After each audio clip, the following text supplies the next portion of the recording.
Tere! Rõõm kohtuda ja arvutitark alustab. Tere! Vaatame taas kord tehnikamaailma uudiseid. Täna on meil plaanis pikemalt rääkida tehnikaseadmete garantiiremondist, sealhulgas arvutite garantiiremondist ja sellest, miks inimestel tihtilugu garantiiremondi kohta info puudub või on seda napilt. Kindlasti jääb inimestel tihti segaseks, miks see niivõrd kaua aega võtab. Veiko Tammel on plaanis tutvustada teile Apple'i uusimat arvutit iMac. Ja lisaks ei puudu saate lõpust ka GameStari mänguudised, mida vahendab Jaanus Kukk.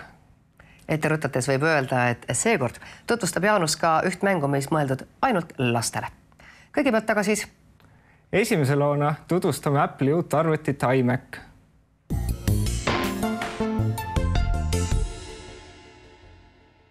Kõige suuremaks uudiseks on minu vasakul käel olev isend. Ma ei mõtle siin mitte IM-arvutite tegevjuhti Jaanus Treilmanit, vaid meie kahe vahel olevat ekraani, mis tundub olevat ekraan, aga mis ta tegelikult täpsemalt on? Tegelikult on meil siin siis maailma esimene 5K displeiga või monitoriga arvuti, mis on Apple'i iMac, 27 tolli iMac, mille siis resolutsioon on 5120 korda 2880 pikslit ja mis on professionaalidel väga oodatud uudise.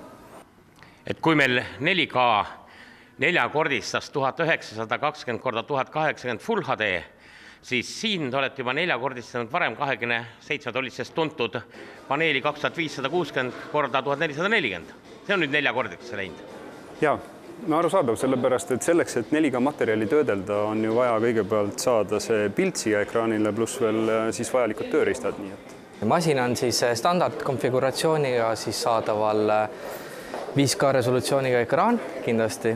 Ja ta on standardis saadaval siis 1 terabaidise kõvaketta suurusega ja terabait on 1 terabaidine kõvaketas on tal sisse ehitatud, mis on ka omakorda siis revolutsiooniline selle koha pealt, et eelnevate põlvkondadega nüüd võrreldes on ta nüüd kordades kiirem. Ehk siis Fusion Drive on selle nimi, ehk siis rahvakeeli tähendab seda, et on hübriidketas. Et hübriidketas on siis rahvakeeli see, et ta on siis SSD pluss siis tavaline pöörlev ketas. Siis. See on siis kõik ühes. Et seda suurust keegi meist ei tea, sellepärast, et see on Apple'i selline salajane informatsioon.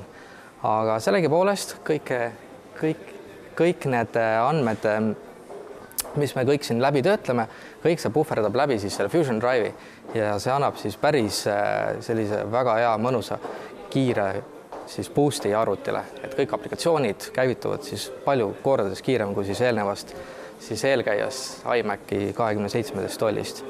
Aga protsessor et protsessor on ka nüüd siis tõeliselt väga hea, et nüüd on standardkonfiguratsioonis siis saadaval i5 protsessor siis suurusega 3,5 GHz ja see on 4-tuumaline siis selline protsessor. Et nüüd, kui klient küsib, kas teil siis võimsamat ei ole, et kas on siis võimalik ka tellida, et i7, jah, see on siis võimalik, et kuni 4 GHz siis. Ja palju teil operatiivmälu on? Operatiiv on standardis 8 GB ja on võimalik laiendada kuni 32 GB siis suurusega. Alates 16 GB, see on selline soovituslik, et 8 GB, no on inimesi, kes muidugi seda kasutavad, aga siiski see 16 GB filmitöötlusel kindlasti. Milline graafika veab seda? Täpselt, sinna ma tahtsingi jõuda tegelikult graafikat veab välja AMD Radeon R9MX 290X, ehk siis see siis omakorda on siis 2 gigabaidine graafikakaart. On ka võimalik tellida ka kuni 4 gigabaidi siis suurusega siis graafikakaarti. Ja kas ka saab Nvidia valikutega, kes on Nvidia leerist? Kahjuks mitte, aga hetkeseisuga on siis sellise hea soodsa hinnaga 2699 € eest on see väga suur hinnavõit kliendile, kes astub poodi ja soovib siis vähemalt 4K resolutsiooniga siis ekraani, siis meil on pakkuda lausa 5K resolutsiooniga. Ja mis on hinna ja kvaliteedi osas on kliendile väga suur võit. Aga küsimus selline, ega sa ei ole kuulnud nagu Apple'i asjadega paremini kursis, et ega Apple lihtsalt eraldiseisvat monitori 5K-s ei plaani tuua välja oma Cinematic ja seda on tegelikult kliendid juba ka küsimas käinud, et tegelikult mina ütleks seda, et tasub oodata. See on juba tegelikult 3 aastat räägitakse seda, et tasub oodata, aga ma arvan seda, et tulevik liigub selles suunas, et ka eraldiseisev monitor hakkab olema 5K-s või siis 4K-s koguni. Et hetkel ma seda lubada muidugi ei saa, aga mida ma kliendile siiski soovitan, kes tuleb poodi ja soovib saada monitori endale, saab kasutada ka siis Apple'i iMac Retinat siis ka monitorina. Ehk see tähendab seda, et kõik Apple'i seadmed, mis teil kodus on, näiteks MacBook Air, millel on Thunderbolti liides, MacBook Pro, millel on Thunderbolti liides, on siis võimalik ühe juhtme abil siis külge ühendada siis see 5K monitor. Ja kelle paneeli ta kasutab, äkki sa tead? Ja olen nüüd lugenud ja uurinud, et Apple ise ei avalda seda muidugi oma kodulehel, aga LG paneeli. Siis LG paneel on ka tuttav meile juba MacBook Pro Retina sarjast ja ta on ka siis tuttav meil siis ka siis iPad Airil. No enamik monitore, mis me teame, suured monitorid on palju paksemad. No, absoluutselt ja seda arvutit on võimalik siis, nagu ma rääkisin varasemalt, on võimalik kasutada siis dokina ka siis. Ehk siis, kui teil on MacBook Air, MacBook Pro olemas, tulete enda töölauale, ühendate ühe juhtme abil, saate siis nii-öelda külge ühendada ja saate oma tööd jätkata. Ehk siis te saate seda kasutada välise monitori. On juba seda 5K mudelit ka müügieedu saatnud? No absoluutselt. Igapäevaselt tegelikult inimesed tulevad ja ostavad ja nii ongi. Sest et fotograafid, filmitöötlejad, see on nende pärusmaa, see on nende tulevik. Nii et kellel veel 5K-d ei ole, võiks öelda kiirustage, äkki saavad otsa? Absoluutselt. Poodides on ta täitsa saadaval siin IM-arvutites.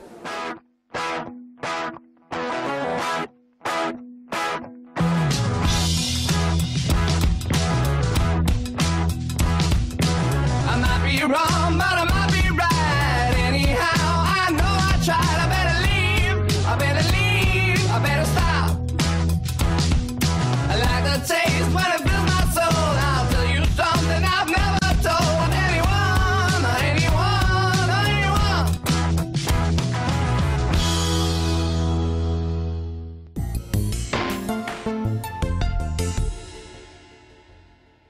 Meie järgmine peatuspaik saab olema ServiceNet ehk siis firma, kus teostatakse tehnikaseadmete garantiiremonti. Sealhulgas tasub ServiceNetti viia arvuti või tahvelarvuti, mis tõrgub töötamast. ServiceNetis remonditakse kõiki tehnoloogiaseadmeid lausa mobiiltelefonist külmkapini välja ja lisaks sellele, et nad teevad garantiiremonti, tehakse seal ka hooldustöid. Nii et kui teil on mõnel seadmel viga küljes, siis kindlasti võiksite uurida, kas nende käest saab lahenduse. Aga tihtilugu tundub ikkagi garantiiremondi ja sellega kaasas käiva infoga olema inimestel probleeme, et miks seda inimene ei tea. Aga sellest räägitakse meile kohe lähemalt.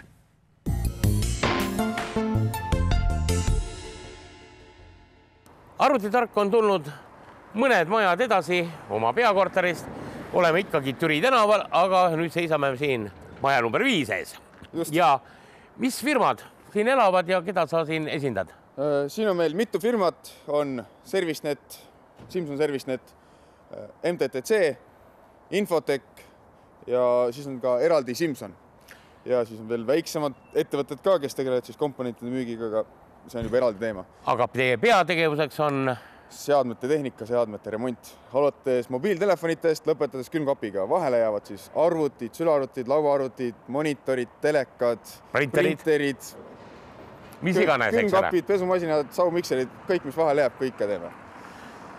Ilm on meil ilus päikseline, aga natuke jaheda võite äkki astume sisse. Remondime siis mobiiltelefonitest külmkapini välja, kõik, mis vahepeal jääb, arvutid, sülearvutid, lauaarvutid, printerid, monitorid, telekad, audio, video, kodumasinad, köögimasinad, kõike. Ühesõnaga kõike, mis ei ole just ainult 4-rattalised autod, eks ole, või kosmoseraketid. Just, et kuus käib läbi ligi 6000 seadet, nii et jõudlust on. Ja kompetentsi ka, eks ole. Ja te olete, nagu ma vaatan siin väga palju kaubamärke seljadega, et te olete ametlikud esindajad ja need remondipartnerid. Me oleme ametlik remondipartner, et see on nüüd suur erinevus, kes on esindaja või remondipartner, et me ei ole siiski ükski nendest ettevõtetest, me oleme ainult remonditeostaja. Meie ei saa lubada ega vastutada nende ettevõtete otsuste eest, meie ei otsusta nende eest. See on kõik väljaspool teema, et see on suur vahe on selles. Et meie saame teostada ainult remonditööd. Aga remonditööd te teete ka ju garantiiremonditöid, eks ole? Just nimelt. Garantiiremondid, me teeme tasuliselt, teeme kõike. Garantiiremonditöid teeme siis vastavalt nimetustele, mis meil siin seina peal on igal pool olemas. Nendele partneritele, jah. Aga nüüd väga paljusid inimesi huvitabki tegelikult garantiiremondi küsimus. Mis läheb garantii alla, mis ei lähe, kuna garantii kehtib, mismoodi peab pöörduma. Et äkki sa räägiksid nendest teemadest natuke lähemalt, sest segadust on siin palju. Me loeme lehes, kogu aeg käivad tarbijakaitsega kaklused, inimesed on lihtsalt teadmatusest teinud ise rumalusi. Jah, et alustaks siis alguses. Garantii on, praegust on nii, et paljud tootjad annavad ise juba 2 aastat, aga muidu on seadmetel 1 aasta garantii tootja poolt. Teine aasta on pretensiooniga, mis on Euroopa Liidu seadustega seoses välja tulnud. Et jah, garantiid, kui on 1 aasta möödas, siis tuleks tegelikult kliendil isegi taotlus teha selle kohta, et soovib 2 aasta pretensiooni esitada ja seadme remonti. Nii. Nüüd, mis asi on garantiiviga? Garantiiviga on siis, kui on tehniliselt mingisugune viperus tekkinud, et tehniline osa ei tööta arvutil. Kui on tarkvaraviga, driverid, viirused, operatsioonisüsteemi üldse, see ei kuulu garantii alla. On erandjuhud, teatud tootjatel on 90 päeva pärast ostmist või siis samal päeval, kui on seade ostetud, siis võib tulla tarkvara probleemiga või operatsioonisüsteemi probleemiga meile siia, siis saab garantii korras teatud erandid teha. Aga kui on füüsilised vigastused, mõrad korpuses, ekraanis, maha kukkunud seade, ei. Loomulikult võib klient küsida, kas äkki saab garantii korras, võime küsida tootjalt, kas tullakse vastu või tulda vastu, äkki on mingisugune teatud tuntud viga, saab, aga üldreegel on siiski, et kui on füüsiline vigastus, siis ei. Sest me teame ju näiteks siin oli ju lausa niisugune kurb lugu, kui oli Viljandi folk paduvihmaga ja siis oli sadasid ja sadasid inimesi, kellel oli lihtsalt taskus olnud telefon, sai veest läbi leotatud nende tundide jooksul ja telefonid lõpetasid töölepingu. Need ju garantii alla ei käi, kui meil ei ole tegemist, eks ole, IP65 kindlusklassiga telefoniga. Seal on ka paljud nüansid veel, et kui palju vett on saanud ja mis moodi vett on saanud. Jah, võib-olla taskus niiskust natukene, aga siis on ka sõltub telefonist, osad on indikaatorid juures, siin tuleb ikkagi korrosioon ja kindlasti, mida ei ole mõtet teha, sellega teeb asja ainult veel hullemaks, on ise seadet läbi loputada, fööniga ära kuivatada. Ei arvuti, ei telefoni, mitte millegagi. Et ühesõnaga sellega ära ei peta, eks selle? Ei ole mõtet. Et kõige parem ongi, kui kogemata sa vedel ikka juhtub, on lapsed ajavad meil kohvitassi ja suhkru asjad. Arvutada tagurpidi keerata aku küljest ära ja rohkem mitte puutuda. Siis võib piirduda ainult klaviatuuri vahetusega, kõik hästi. Aga kui jääb pikalt seisma, siis on, jah, me ei saa, et tihti peal küsitakse, kui tulebki vedelikuga meile, et miks me pakume talle kõiki komponente sealt seest. Me oleme siiski, üritame ikkagi teha korralikku tööd. Me peame pakkuma tegema maksimaalse pakkumise, et kui lähebki nüüd, et klient ütleb, et vahet ainult klaviatuuri ära ja teisi asju ei taha vahetada, siis meie oleme oma pakkumise teinud, et kui see seade ikkagi ei tööta pärast, siis ei saa meie poole selle näpuga näidata, et meie pakkusime selle asja ära. Sest et vedelik on väga salakaval, piisab sellest, kui on kuskil mingi pisike lühis, vedeliku kahjuks on progresseeruv, see võib nii, et on pisike täpike kuskil, sealt hakkab vaikselt idanema ja mädanema ja ta lähebki. Enam-vähem kõigile inimestel on meil pähe nagu raiutud, et igale asjale on Euroopa Liidus, kaasa arvatud Eestis, 2 aastat garantiid. Samal ajal me teame, et näiteks nagu hiired ja klaviatuurid, optilised seadmed, neile tootja annab ainult aastase garantii, sest nad on ju kulumaterjalid sisuliselt. Kuidas nendel puhul? Jah, täpsustaks, need on lisatarvikud. Et siin on nüüd erinevus selles, kui on ostetud seade koos klaviatuuri, hiire, akuga, mis iganes. Täisarvuti komplekt, eks? Ütleme täisarvuti komplekt, siis ainult seadmel endal, ehk siis arvutil, on seal juures 2-aastane garantii. Teised on lisatarvikud ning need on 1-aastase garantiiga. Kui nüüd on ostetud eraldi hiir või ükskõik mis muu detail, siis sellele kehtib 2-aastane garantii.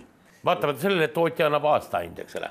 Jah, vaatamata sellele, et tootja annab aasta ainult. Ja siin ongi see, et pretensiooni saab esitada ainult sellele seadmele, mis on ostetud. See, mis lisad sinna juurde on veel võetud samal ajal, see on erandeid, aga et kui me ostame hiire koos hiire matiga, siis hiirel on 2 aastat garantiid, aga matil enam ei ole. Juh, ütleme siis nii. aga kuidas on näiteks, ütleme sellistega, mis on tihedas töös, näiteks ütleme printerid? Printeritel on ka tänapäeval väga paljud detailid on juba arvestatud kui kuluosa.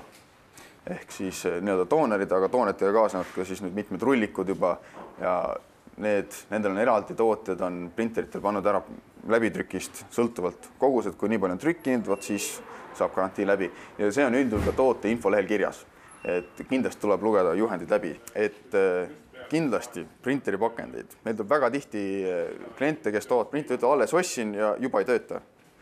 Kui pakend lahti teha, siis on suur leht, teateleht, kus on näidatud ära, mis kleepsud, mis turvaklipid ja transpordi asjad tuleb ära võtta, seda tuleb kindlasti jälgida.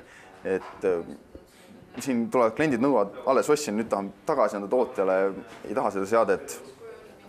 Ei, võtame selle plastiku küljest ära, ütleme kliendile, et näed, tuleb lugeda ilusti teadmikke, kasutusjuhendid, kõik on hästi, et kasutusjuhendid palun lugeda. See on palve kõigile. Ja nüüd ma olen siin küsin mõningad tüüpilisi minule teadaolevaid probleeme. Oskad sa nimetada veel, millega inimesed tulevad ja ei tea õieti, kuidas garantiiga ümber käia? Või millised probleemid ja vale arusaamad on? Jah, on küll, et kliendid tihtipeale arvavad, et kui meie nüüd siin remondime Lenovo arvuteid, et siis võibki kohe, et me oleme kohe Lenovo. Ei, see ei ole nii. Me oleme kõigest remondipartner. Kui nüüd klient tahab seadme välja vahetamist, tagasi ost või on üldse mingisuguse sügava pretensiooniga, siis meie ainult saame vahendada seda. Meie ei saa kliendil mingeid lubadusi anda, me ei saa tootja eest vastata mitte midagi ega lubada mitte midagi. Me peame seal lihtsalt kõik edastama tootjale ja siis tootja ise vastab. Samamoodi on varusade aretaja ka, kui klient toob seadme meile, meie ei näe seda, kas see varus on kohe saada või on seal mingid tarneprobleemid. See on, jah, kõik on tootja taga ja meie ei saa seda väga mõjutada. Ja kuidas on garantii aja või garantii remondi puhul tegemist ajaga? Kui kiiresti peab tegelikult, kas on mingid seadus, mis sätestavad, kui ruttu tuleb asi ära teha, kuna ta peab tagasi saama? Jah, siin on nüüd tootjate poolsed nägemused ja siis on seadustest tulenevad sellised nõudmised. Et erinevalt sõltuvalt tootjast on koguni järgmisel päeval seda korras ja on ka nii, et võib järgmine nädal alles seadme kätte saada. Et äriklassi seadmed loomulikult kiirema remondi ajaga ja sellised tavakasutaja nii-öelda konsumer ehk siis tavaklassi seadmed, nendel on remondi aeg nädal. Et see on nüüd tootja nõue. Kuidas reaalsuses nüüd järjekorrad on, see on kivi meie kapsaeda, aga kogu aeg suurendame. Meie mõjutud on ka ainult see, kui on järjekord kiiresti ära saada, kui kiiresti tulevad varuosad, kas nad üldse tulevad, seda me ei saa mõjutada ja kui meie taga midagi otseselt ei seisa, siis ongi remondi aeg tavaline kuskil 4-5 tööpäeva. Kui näiteks seade on ostetud Euroopa Liidust, ütleme, Euroopa Liidu üheselt peaks ju kehtima ühed garantiid või ei ole? Regioonid on erinev. Esimese aasta puhul üldjuhul on võimalik on Euroopast ostetud seade, see seade ka siin ära korda teha, ära remontida.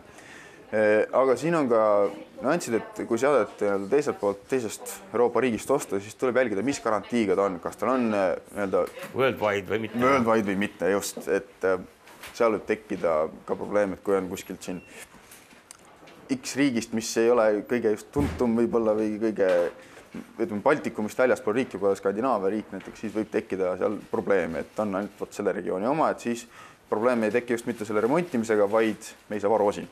Aga mis ongi nende worldwide seadmetega või väljaspoolt ostetud seadmetega tuleb tähelepanu pöörata just nimelt selles riigis kehtivatele seadustele, et üldjuhul need worldwide garantiid on 1 aasta.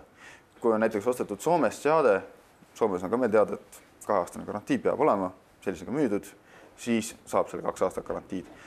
On erinevad riike, kus ei ole 2-aastast garantiid vaja või sõltumatusest Euroopa Liidu seadusest, siis me ei saa seal midagi parandada, et vahet ei ole, et seade võiks olla just 2-aastase garantiiga. Aga. Kas peab inimene, kui ta on ostnud mingi tehnikalise seadme, selle ostuarve säilitama ja alles hoidma, et garantiid saada või mitte? Sõltuvad tootjast, aga kõige lihtsam hoidke alles. Kõigil lihtsam hoidke alles. Paber ei võta palju ruumi, eks selle. Aga lihtsam on asju ajada, kust ostetud ja tõestada, eks selle. Just, et alati on küll võimalik, kui on kaotatud, siis kuidas ongi, klient tuleb siia seadmega, ütleb, kaotasin arve ära, ostetud siit sealt, me saame uurida, aga siis ongi juba see, et meie peame siis müüjaga suhtlema, siis müüja läheb aega ja siis juba läheb aega ja siis on kliendid kurjad meie peale, miks meil nii kaua aega läheb, et tuvastada, et seade on garantiiline. aga kuidas toimitakse juhul, kui tootja annab suuremad? Võtame näiteks praegust Samsung annab oma nii-öelda äriklassi SSD ketastele 5 aastat garantii. Meil kehtib müüjal 2 aastat. Kui me vaatame müüja veebis, no on parameetrid kirjas, garantii 2 aastat. Aga samal hetkel ma tean, et Pro, need uued 850 Prod on ju lausa 10-aastase garantiiga. Mismoodi toimub asi näiteks siis, kui see seade rikneb 3. aastal? Arve peal on see kirjas. Seetõttu ongi oluline arve alles hoida, eriti kui on mingisuguse garantii pikendusega asjad. Igasugused reklaamid, isegi on olnud juhuseid, kus on tootja pannud mingi kleepsu peale, et seadmel on 3-aastane garantii. Arve peal 2 aastat. Teinida võib ka eksida. Siis ongi ärge kleeps ära nokkige, tooge siia, näitame, vaatame, tootja võib kütleda, et ei, sellel on 2 aastat, näitame, et seade on siukse kleepsuga müüdud, siin on peal, tehakse sügavat uurimist tootja poolt ja siis tuleb välja, et ahah, ongi. Sellepärast üldjuhul kõik kleepsud, mis peal on, oleks hea, kui on alles hoitud. Samamoodi Windows 8 litsentsiga kuskil mingit muud märget ei ole kui pisike Windows 8 kleepsuke. See on see, mis näitab ära, et tegemist on nii-öelda originaaltark. Ma olen paljudele isegi soovitanud omal ajal, kuna tead, sülearvuti põhi ju nühkub väga kõvasti. Paremad tootjad on hakanud seda kleepsu panema nüüd aku alla, et ta ära ei nüüstuks. Aga et sinna kas või ütleme läbipaistev kleeprind peale tõmmata, sest kui selle numbri kaotate, seda ei ole mitte kuskilt võimalik enam taastada. Ei, et kõige raskemad juhused ongi, kui on seerianumber alt kulunud, seade ei käivitu enam üldse, me ei saa siis ka samamoodi mitte mingit pidi enam. On vaja uut installi teha, aga võt välja enam ei loe seda asja. Et installimisega probleeme ei tekigi, aga just nimelt, kui on vaja seadmed registreeritakse seerianumbri järgi, kui seerianumbrit kuskilt kätte ei saa, siis on üsna problemaatiline, et arvete peal ka mõnikord on poolikud seerianumbrid ja siis jälle läheb aega, jälle on remondiprotsess pikem selle võrra. Aga suur tänu siis sellise info, ma arvan, et mingisugust kasu meie kuulaja sai, targemaks sai ja kui on täiendavaid küsimusi, siis võib alati meilida teile. Jah, servicenet@servicenet.ee, et sinna võib igasuguseid küsimusi saata. Ilma ei ole mõte küsida, et saab vastatud. Jah, eriti kui inimene ei ole, eks ole, võib-olla Tallinnast, eks ole, ja tahab mingit infot saada, siis on võib-olla ennem mõttekas. Ja võibki kirjutada, et meil on ka olemas selles mõttes palju alltöövõtjaid, meil on palju partnereid ka omal, kes võivad siis remonti teostada või kes saavad meile seadme saata üldse, et ei olegi vaja siia Tallinnasse tuua kargobussiga, mida iganes, et on olemas meil omad partnerid ja aitame hea meelega.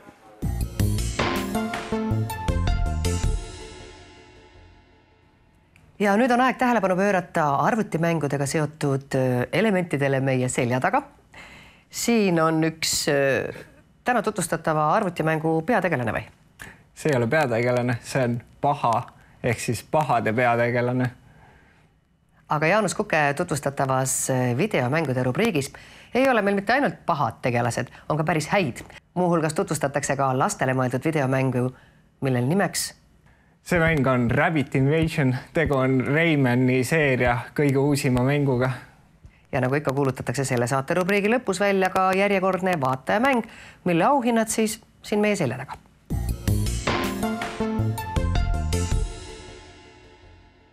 Animafilmina tuntus kogunud seriaal Rabbit Invasion jõudis PlayStation 4, Xbox 360 Kinect ja Xbox One mängukonsoolidele. Rabbit Invasion on interaktiivselt seikluslik videomäng, kus mängijad saavad samastuda seriaalist tuttavate jänkudega, andes lastele võimaluse vaadata, mängida ja suhelda nende lemmiktegelastega, rabbitsitega.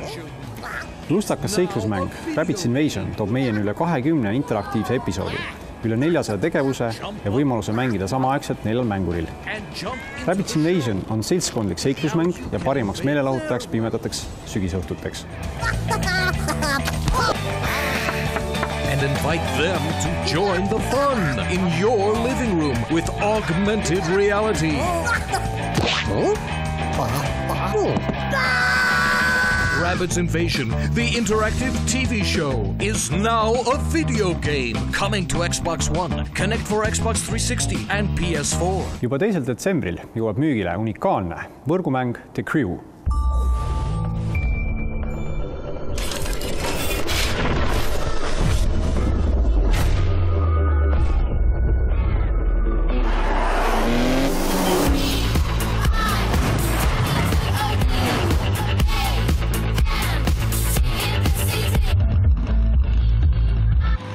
sotsiaalne võidusõidumäng The Crew defineerib ümber arusaama rallimängudest, viies halastamatule sõidule läbi Ameerika Ühendriikide. Ühenda end massiivse kaassõitjate võrgustikuga ja loo enda sõpradest isiklik meeskond. Võta ette meeletuid missioone läbi suurlinnade või metsistunud loodusalade. Sinu edukuse võtmeks on autode modifitseerimine ja koostöö teiste mängijatega. Tuuni oma sõidukit maastikuks või järgmiseks võidusõidu väljakutseks. The Crew pakub lisaks võrgumängule tervelt 20-tunnist üksikmängu osa ja mängija oskuste lihvimiseks rohkelt minimänge. The Crew on seltskondlik võidusõidumäng, tulvil adrenaliinirohket kihutamist ja uue põlvkonna mängukonsoolidel omast virtuaalset sotsialiseerumist ning mängijate omavahelist koostööd. The Crew vajab mängimiseks püsivat internetiühendust.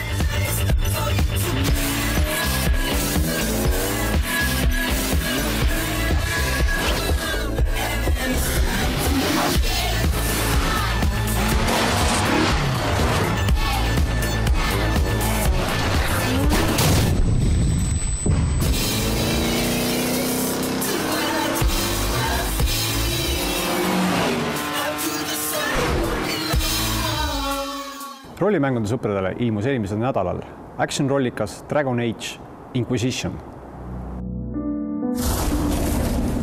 Dragon Age'i 3. väljalase viib mängija katakülsmilise sündmuse piirimaile. Rahvad tõusavad rahvaste vastu, draakonid toovad pimeduse, maagid peavad lahingud julmade templaritega ja Theedise kuningriik matub pimedusse ja kaosesse.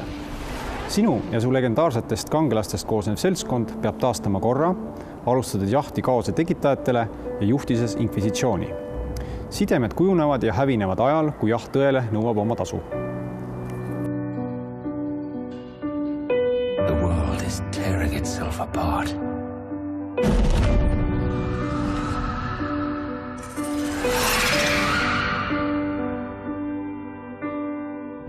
Chaos has left its mark upon me. World of Warcrafti värske lisaosa Warlords of Draenor müüs esimesel päeval tervelt 3,3 miljonit koopiat, olles ka Eesti üheks müüdavamaks arvutimänguks Assassin's Creed Unity ja Far Cry 4 kõrval.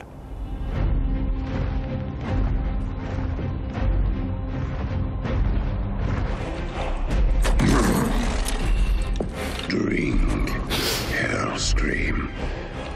Claim your destiny. You will all be conquerors. And what, Gul'dan, must we give in return? Everything.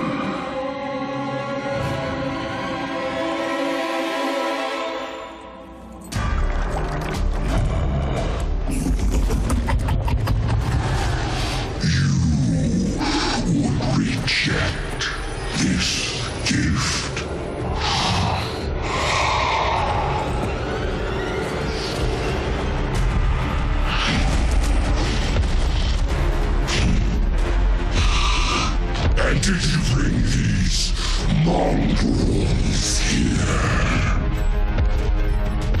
Just to watch you die. Tänane vaataja küsimus on: nimeta Rabbids Invasioni kirjastaja ehk siis tootja. Ja õigesti vastanute vahel loosime välja selle Far Cry 4 kujukese, Far Cry 4 salli ja F1 2014 Xbox 360-le.